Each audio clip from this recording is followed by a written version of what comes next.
Kaugnay nga po sa pagsalubong ngayong araw ng Islamic New Year, makakausap po natin sa linya ng telepono si Ginoong Yusuf Mando, dating Commissioner ng National Commission on Muslim Filipinos.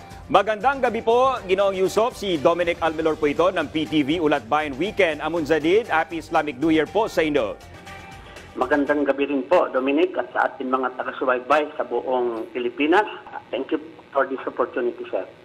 Sir, saan po nakabata yung petsa kung kailan po ipinagdiriwang ang bagong taon ng Islam? Dalawang sagot po ang ibibigay natin dito, Dominic. Una ay ang kasaysayan ng kalendaryo Islamiko ay nagsimula sa paghijra or pag-migrate ng Prophet Muhammad sallallahu alaihi wasallam kasama ang kanyang mga tagasunod mula sa Makkah patungong Medina dahil umiwas sila sa persecution sa Makkah. Ito po ay nagsisimula sa araw na ito ang pagtakda ng kalendaryong Islamiko or Hijri calendar sa Muharram 1.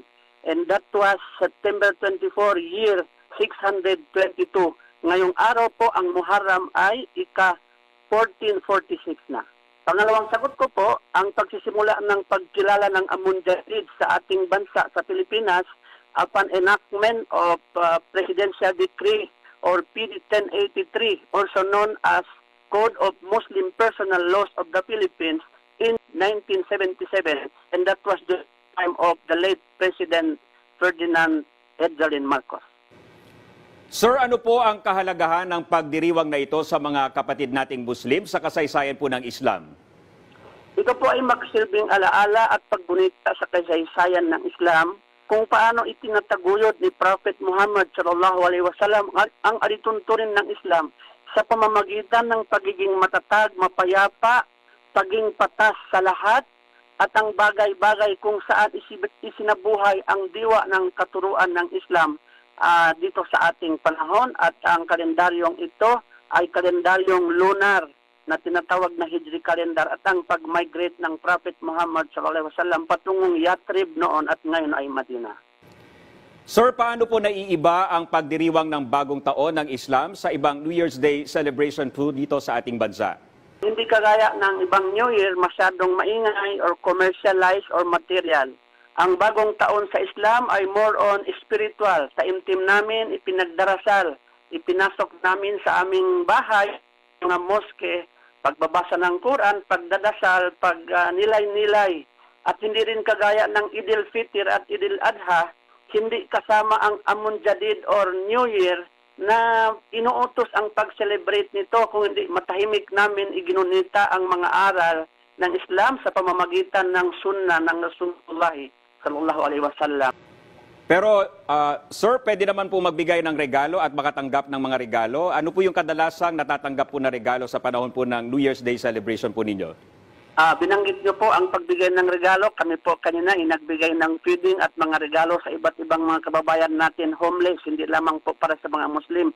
Wala pong masama at ito po ay tinuturo ng Islam ang magbibahagi o magbibigay ng kalinga sa kapwa.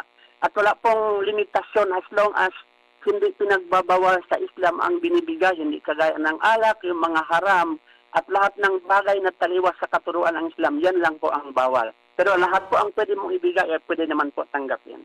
Sir, bukod po sa spiritual na paglago, ano-ano pa po ang mahalagang mensahe at paalala sa mga kapatid nating Muslim sa tuwing ipinagdiriwang po ang bagong taon ng Islam? Sa halip na pinagdiriwang po, ito ay ginugunita ng mga Muslim at ito po ay napapaloob sa 5 haligi ng Islam at ang pamantayan ng 6 na panuntunan ng pananampalataya.